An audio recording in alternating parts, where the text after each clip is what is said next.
everybody? It's the RCLman here. Welcome to episode 15, correct? Yes, episode 15 of the RCL Podcast. I'm going to start this one out with a little story, okay? Just a little story time here before we get into news and everything. Normally, I record on Saturdays. That's when I kind of get everything done, get the podcast done, record anything else I want to record for the rest of the week. Although I've got kind of a stockpile of videos now, so I don't have to stress out nearly as much. But it's not really stressed out. What am I talking about? Anyway. So today is actually Sunday. It's not Saturday. Saturday, like I said, I normally do all my recording and stuff, and I've been sick. So I just couldn't, well, it's not that I couldn't, I just felt really horrible. So I recorded a little podcast. It was literally 5 minutes, and it was just hey, I feel horrible. This is the main thing, blah, blah, blah. And I was going to kind of put that out, but then I actually ended up kind of unintentionally woke up this morning feeling even worse. I had a splitting headache. I couldn't do anything. Well, I mean, I took ibuprofen, but it didn't seem to be helping. I couldn't sleep last night. It just sucked ass. So we got all the way to work, and then I was I'm going to call out because I just feel awful, and I don't want to hear fucking assholes talking on the phone at me all day demanding shit. That's literally what happened. So I didn't want to hear that all day. So I decided to use another sick day. I'm worried they're going to fire me soon just because I've used some sick days, but I fucking hate that place anyway. The point is that I got redemption. I got a chance to, get home, go to sleep, get better, and now I can come in here, I can do an actual podcast. Instead of doing the 5-minute shitty podcast that I was going to do, now I can do a full-blown one. If you can't hear, I am still a little bit sick, but feel I went home, I did feel horrible, now I feel okay. I was given a chance to redo this, so let's redo it right. Okay, so we're gonna go ahead and get into the normal stuff on the podcast. We'll get into some new stuff, and then we'll talk about some channel new stuff, and then we'll do comments as always. So let's go ahead and get started with the podcast.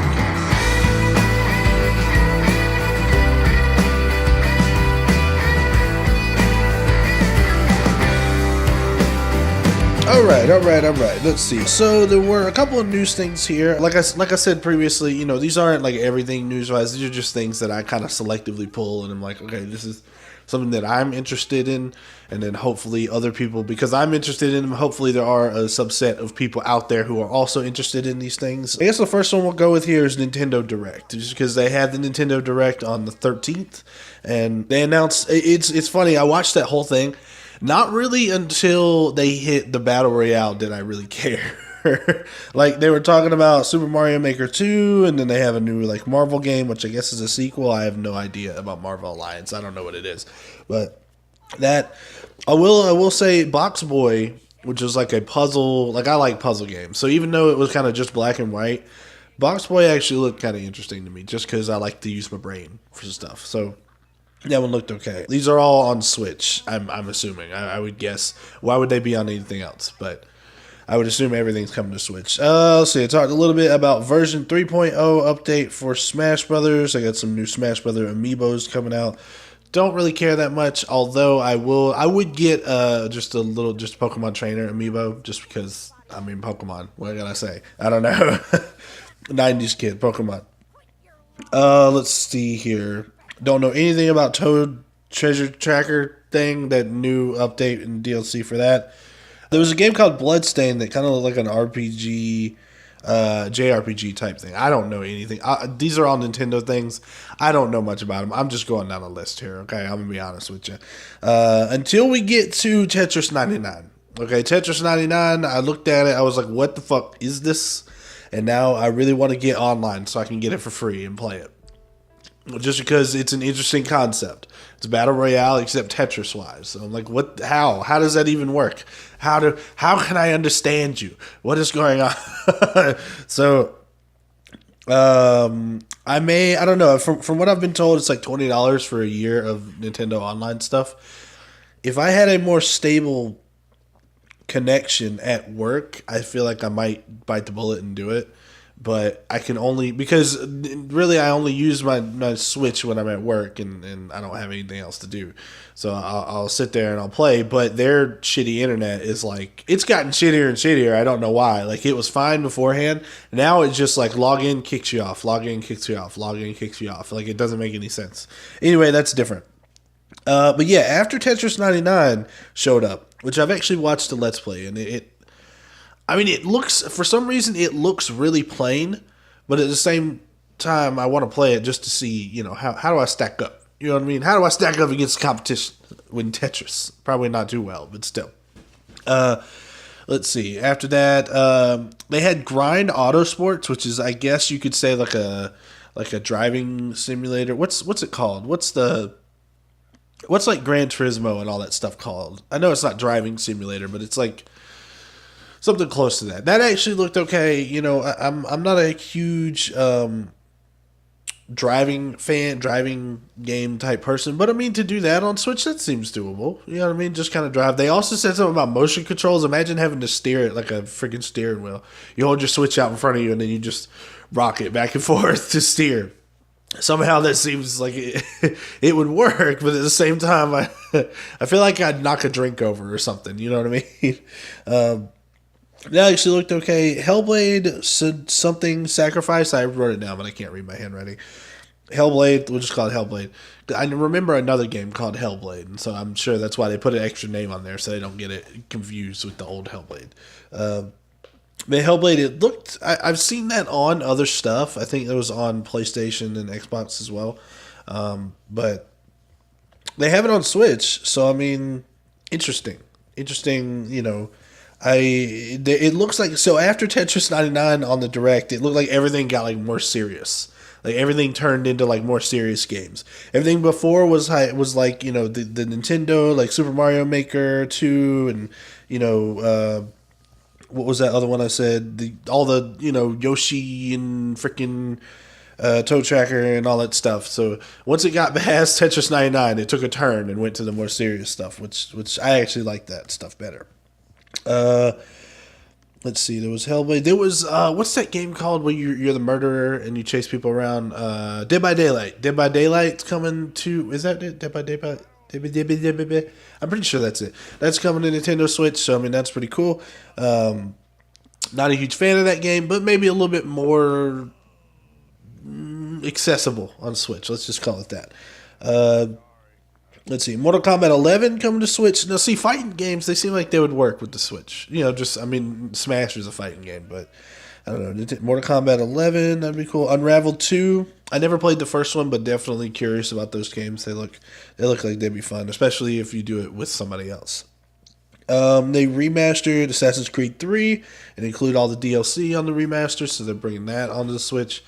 That one, again, it's like all these crossovers into like more serious type games and less like kiddie type games. Like, that's the stuff that's like interesting me, at least, when it comes to this stuff. So that was pretty cool. Like I said, that whole second half after Tetris 99, like that whole second half, I was like, okay, cool. Now you got my attention. You know what I mean? So, I mean, that's just some of the things that came out of the Nintendo Direct. Definitely, like, I feel like the things that stuck out for me for sure are the Grind Autosports and Tetris 99. Everything else was just kind of, I mean, it stood out more, but those are like the two that like stood out for me. I don't know why. You know what I mean? Maybe I'm just weird like that. I feel like driving games shouldn't stick out that much, but I guess on the Nintendo system, it seems fun to just have that mobile and like being able to race everywhere. I don't know. Anyway, so now we'll get on to like more news stuff. Let's see here. So the first thing that I saw that I kind of enjoyed the thought of, if you will, I saw here Bioware, some of the higher-ups in Bioware. Bioware is responsible for Mass Effect and Anthem, if you don't know. Most people probably do know that. But if you don't, Anthem is their new thing coming out, and then they were responsible for Mass Effect. They were, I believe, bought by EA or something, and EA basically told them to fuck off with Andromeda and then put all their resources into Anthem, and that's why I'm kind of not a big fan of EA. But anyway, some of the higher-ups in BioWare, the studio itself, said they're not done with Mass Effect and that it is possible, or that it is very much alive, they said. They said that they're going to, well, they didn't say. This is all, I guess, speculation from a news site. But it's kind of implying that they're going to deal with Anthem, and then they've got a new Dragon Quest. Wait, is it Dragon Quest? What's the name of the game that they have? I think it's not Dragon Quest. What is it called? Dragon Age, not Dragon Quest. Jesus. Okay, they got a new Dragon Age that they're working on, and then after that, they'll look into working with Mass Effect again, which is cool. At least it gives you hope that there's going to do another Mass Effect, and hopefully EA will keep the fucking hands out of it. And you can just let BioWare do their thing, okay? Just let them do their thing, okay? They made great games before you came in, okay? Just leave them alone. Leave them alone. Leave Brittany alone. Leave BioWare alone. Let's see. So yeah, they said, of course, like, it's not finished and it's definitely not done, and then they've got, a couple different angles they could come at doing a new game. They could do it, from Andromeda. They could build off of what they put into Andromeda. I don't think that would be the right move.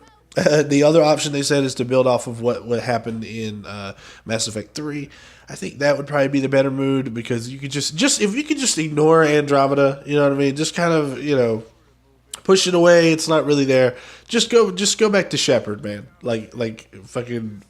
Wait, is his name Shepard? It's been so long, I can't remember. You know what I'm saying? Go back to the original three games. Those were good. So that's kind of just something I saw that I was like, oh, that's pretty cool. I would like to have another Mass Effect, like a classic Mass Effect, a good one. All right, so the rest of it today is going to be Activision and Blizzard. First off, Activision and Blizzard, they announced they are making a new Call of Duty game for 2019. So, big shocker there. This one, they rotated between a couple different studios. So this one is going to be Infinity Ward. They're the ones that made the Modern Warfare series. So hopefully we'll be good. Who knows? They recently released... Sorry, I'm burping here. Let's see. The last one they put out was Black Ops 4, and that one did not have any single player, which I don't know if that really worked in their favor or not. I don't know like the numbers or anything, but basically the reason I bring that up is because they say the new one, whatever it will be, will have single player returning, and it will have some component of co-op. So I don't know if that means, because they weren't specific, I don't know if it means that there will be a separate co-op thing, or if they're going to actually make the story or the campaign mode co-op itself. Like, they didn't really specify there. They just said there would be co-op gameplay. So that's kind of vague. It's not very specific. Like, it did say you could play it as co-op, or there's something separate as co-op. Honestly, because of the vague wording, I would say there's probably a separate mode that's co-op. Just a guess, though. Let's see. And then the big one here, other than the Call of Duty, is that they fired 800 people. Around 800 people. I don't know exact numbers. But around, 8% of their staff was laid off after they released the earnings report on Tuesday the 12th. The earnings report said they did great. They were doing great. They did better than they've ever done before. So why are you letting all the people go? What is that? So yeah, after they released the report that said they were doing very good, they laid off 800 people. At the same time, pretty much, they noted in the earnings report that they will increase development on big franchises like Call of Duty, Overwatch, Warcraft, Diablo. They're going to increase the development of those games by 20% throughout 2019. So that'll hopefully, what their goal is, I think, is to increase how quickly they can update those games and do changes to them and stuff like that, and hopefully make them better. Which, that's good, but at the same time you feel bad because 800 people lost their jobs. They did say that the people who were fired from Blizzard specifically will get severance packages and job assistance to find other jobs. That kind of makes me feel bad for the other people, because there were people at King Studios. King is the mobile game studio or whatever, and they were laid off. So because it said specifically Blizzard employees, I don't think it includes other people at other studios. So if you were laid off from Kings or if you were laid off from the esports area, it kind of seems like they just kind of left you there. But at the same time, they did a little bit better than like Telltale, who didn't give anybody anything. So kind of, take it, you know what I mean? Take it with a grain of salt. But they kind of helped some people and didn't help others. And well, I mean, like I said, I don't know. I wasn't there. This is just everything that I've seen online. It's been specific wording that I've caught on to. But take it with a grain of salt.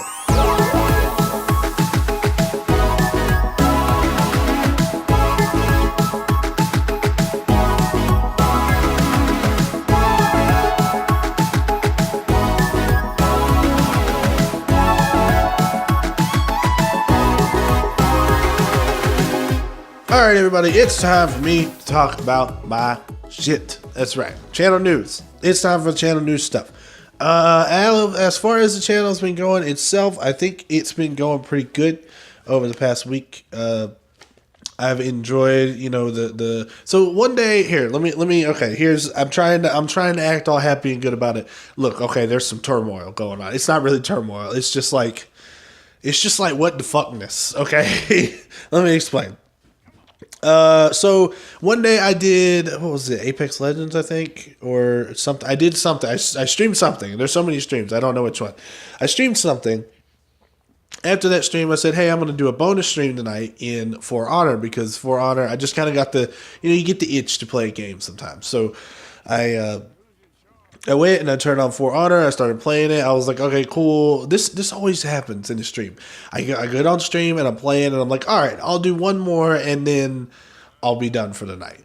Sure enough, as soon as I said one more, I got raided. If you don't know what raided means, it means like another streamer or somebody bigger usually says, hey, everybody go to this person's stream. And just, give him a little bump, you know what I mean, for a little bit. So somebody did Toxic TV, I believe was the name of the channel that did that. I mean, that was fucking cool. Like up to 12 people were watching the stream at once. And that was really cool. That's never really happened to me. So that was awesome. From that happening, my subscriber count went from 163 up to 168. So that means 5 people subscribed, and a bunch of them told me that they subscribed. So, awesome. That's cool, right? Well, so it changed for the night, and then when I got up the next day, it went back to 163. And I was like, what the fuck? What happened to the 5 people that just subscribed the other day?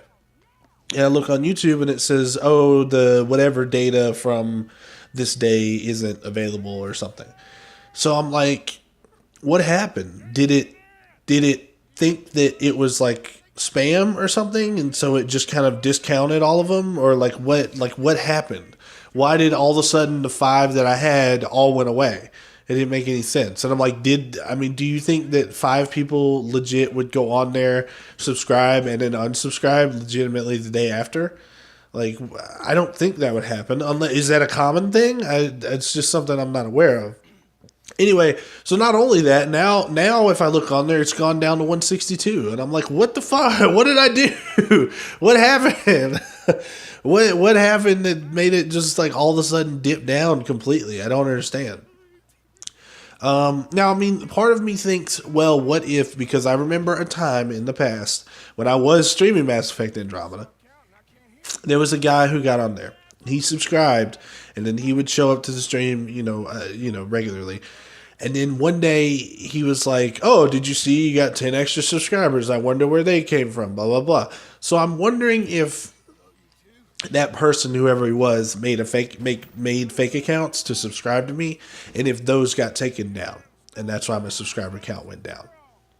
That was just like, he never admitted to it, or like there was never any confirmation of anything happening, but that's kind of what was implied, was that he made fake accounts to boost my subscribers, which was cool. It's not cool if you're YouTube. It's cool if you're a struggling person trying to get subscribers. But so I'm like, did YouTube just remove a bunch of fake accounts or something? If that's what happened, then that's more okay. But it's still just like, damn, like how the fuck did it just dip down? the way things usually go, just in my general experience here, is that if you get subscribers and they go up to whatever numbers and then something happens where they get removed, typically you'll get them back, either the equal amount or a little bit more later on. Hopefully that'll happen. Who knows? We'll have to see. I mean, I can't say I assume, but let's just leave it at that. So hopefully, we can. I was hoping that I could get to 200 by the end of February.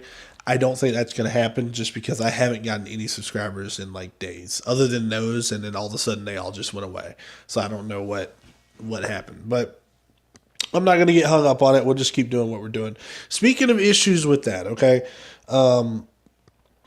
So in my 10,000, I just got to the 10,000 lifetime view mark. Yay. Awesome. I don't even know what I'm at now. I think I'm probably at 10,200 or something like that. I'm somewhere close. Anyway, the reason I bring it up is because with, kind of that and the issues and trying to get monetized, like I've said before, my goal is to make content creation into a career. That's something that I want to do. Not just with video games, I would like to expand into other stuff, like live action stuff, and like trying to do funnier stuff and like, skits or whatever. I don't even know where I'd want to go with it. I do have an idea for an animated series, but that's way down the line. Anyway, so the goal is to make this into a career. With that, I really want to quit my job. I really want to not go to work, okay? When I say that, it's not that I'm not willing to work. I just don't want to go to this fucking stupid place that I'm forced to go to every fucking day and talk on the phone with a bunch of assholes all fucking day. The point is that I want to start trying to make money, okay? Now, in the 10,000 lifetime subscriber or 10,000 lifetime view video, in that video, I talked about how I used to stream on Twitch for an hour and YouTube for an hour. Now, in that video, I also said, I wonder what Twitch's policies are on getting monetized. When I looked at them, because I did go back and look at them, I think they're doable. I think they're doable, man. It seems so much more doable and obtainable, at least where I am now, than it was previously. You need 500 minutes of streaming within 30 days, which if I stream every night, 60 minutes a night at least, that's way over 500. You need at least 7 unique streams within 30 days. Streaming every night, that's definitely 7 unique streams. You need 50 followers, which right now I've got 7 followers on Twitch from when I used to do it. So I'm already, kind of working on that. And then Twitch, you need, what's the last one? It's 3 concurrent viewers in the last 30 days. So like 3 people pretty much watching constantly or whatever. And I think that that's doable. Definitely. So I'm thinking about making the switch to Twitch. What I am going to do here, just to kind of try it and like lightly go into it, is I've worked out a schedule to where at the beginning of March, because it's February, at the beginning of March, I'm going to start going into the schedule where I flip-flop, and I do YouTube on certain days and Twitch on certain days. Right now I have it set up as YouTube on Tuesday, or let's start on, so the reason I chose this schedule is because the streams that do really well on YouTube are Rec Room streams. And I do Rec Room on Wednesdays and Fridays. So I think if I do YouTube streams on Wednesdays and Fridays, and then on Thursdays and Saturdays, I'll do Twitch streams. Sunday, I'll do a Twitch. Monday, I'll do a PC game. If I do it on PC, I could stream to Twitch and YouTube at the same time. So I can't do that on the PlayStation itself. But if I do something on PC, I could stream to both at the same time. And then Tuesday would be YouTube again. So starting from Monday, it would be PC stream, which is YouTube and Twitch. Tuesday, YouTube. Wednesday, YouTube. Thursday, Twitch. Friday, YouTube. Saturday, Twitch. Sunday, Twitch. Monday, PC, which is both of them. And that'll kind of even it out, and that'll give me 4 streams per platform per week, essentially. If it goes well, and everything kind of transfers smoothly and everything, I may switch in April to only Twitch. Let's see what happens. So that's kind of the plan going forward, just to see if we can make the switch, and hopefully, I can start getting some kind of monetization, some kind of money rolling in that'll actually help me get this thing off the ground a little bit. You know what I mean? Give me some more hope. But then I will also continue to produce content on YouTube, videos, actual videos. It'll also work to clear up my YouTube. If you go onto my uploads on YouTube, it's a mess. You don't know what's a video and what's a stream. You know what I mean? It's just a mess. So if I do this, if I switch to Twitch, the only videos that would come out on YouTube are videos. So it wouldn't be mixed up with the streams. It would just be either a stream or it would just be videos pretty much, which I think would clean it up and make it a little bit more concise, the channel itself. Also, I'm worried about people who do subscribe getting random hour-long streams in their recommended or whatever. You know what I mean? Instead of a video. I'd rather a video go into that because then it looks more organized than, oh, they have video, a random thumbnail with a stream, and then another video. Like, it makes me think, if I was a subscriber, which I technically am, but whatever. If I subscribe to somebody and whenever I get onto my YouTube, I see a video, and then I see a random thumbnail with like an hour-long video, and then whatever, it might kind of make me go, oh, okay, I don't really want that on here because it keeps recommending these streams to me. But that's just me personally. So hopefully it'll work to kind of clean everything up and make everything better. Hopefully. We'll see what happens there.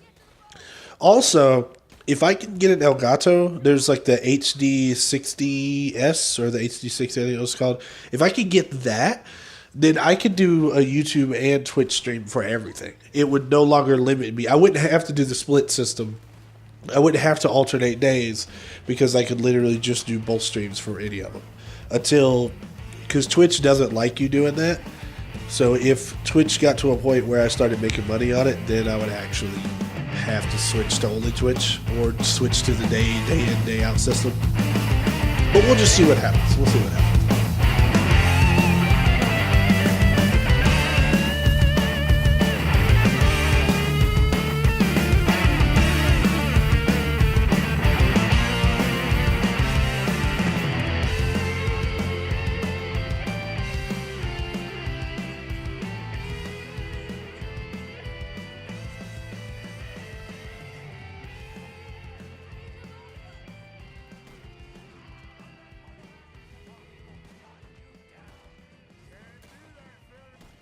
All right. Okay. So last but not least here, we're going to go into comments. I actually, because it's a day later than normal, I actually do have some comments here. And we will look at the comments and we'll just do comments. I think the last one I did was Don't Bite Me, Bro, last time. So we're going to start with the one after that. The one after that is Trevor Smith, although I don't know if I should say their name, is somebody. He said, let's see, no, he couldn't save my room. Thanks for the help. He was on the 1.89 update room. Those update videos do crazy good. Like, I can't even explain it. Like, so I guess I helped him know how to save his room. So that's pretty cool. Let's see, the Warframe video. Let's see, somebody said, why do people always ignore the text explaining what you have to do? So usually, I think what happened with Warframe, when you jump in, you're kind of like put in this impression that it's going to be fast paced, that you need to go. So you kind of ignore the text that pops up because you're just like, I gotta go. I think that's kind of where people ignore the text on Warframe, is because you kind of get the impression when you start the game that you have to go. Justice responded to my question on the Would You Rather video.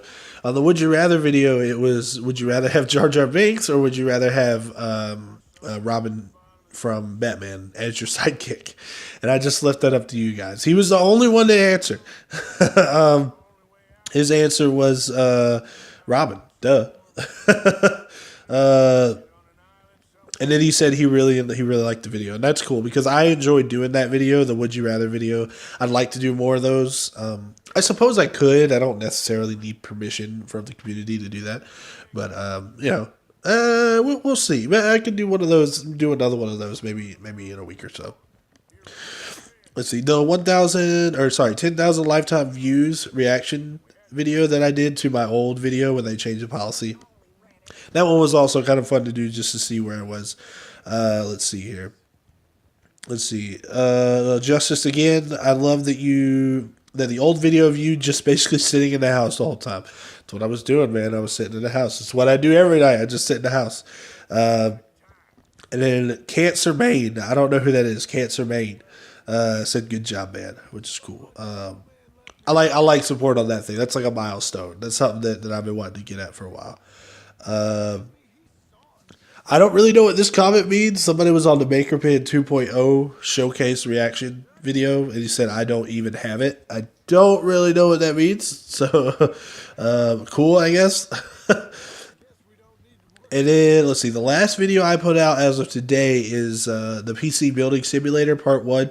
I'm planning on making that into a series just because I've already recorded like 6 of them, and I enjoy playing it. So, let's see, Justice said cobble hole. That's what I do. They put the cable in the cable hole. That is what I say on video. Put cable in cable hole.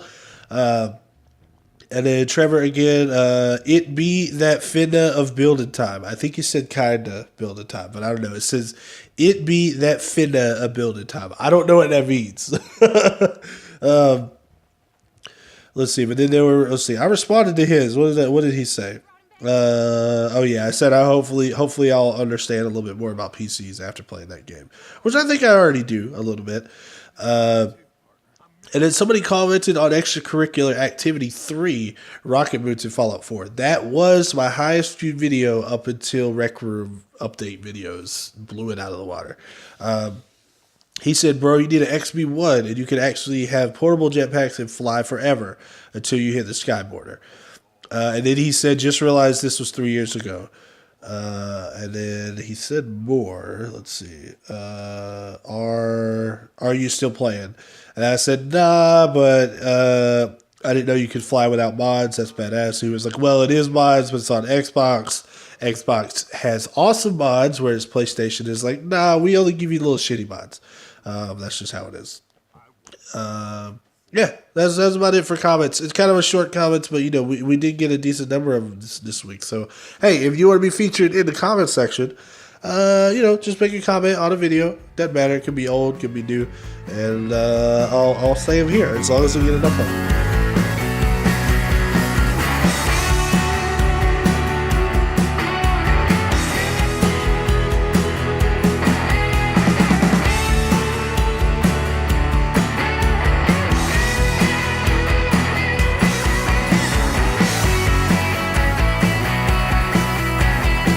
Alright guys, so that's going to do it for episode 15 of the RCL Cast. I think that went pretty well. It's a lot better than what I was going to put out, so I'm glad that I got this chance for redemption to make it a better thing. If you can't tell, I've got freaking napkins up in my nose because it's so freaking, like, my nose is stuffed up. It's like, God. Hey, if you like the video, like, subscribe, all that good stuff. We'll see you next time for episode 16 of the RCL Podcast. Wait, hold up. Beat the shit out of the like button. Check out the link in the description for Discord. And RCLman out. We'll see you in the next video.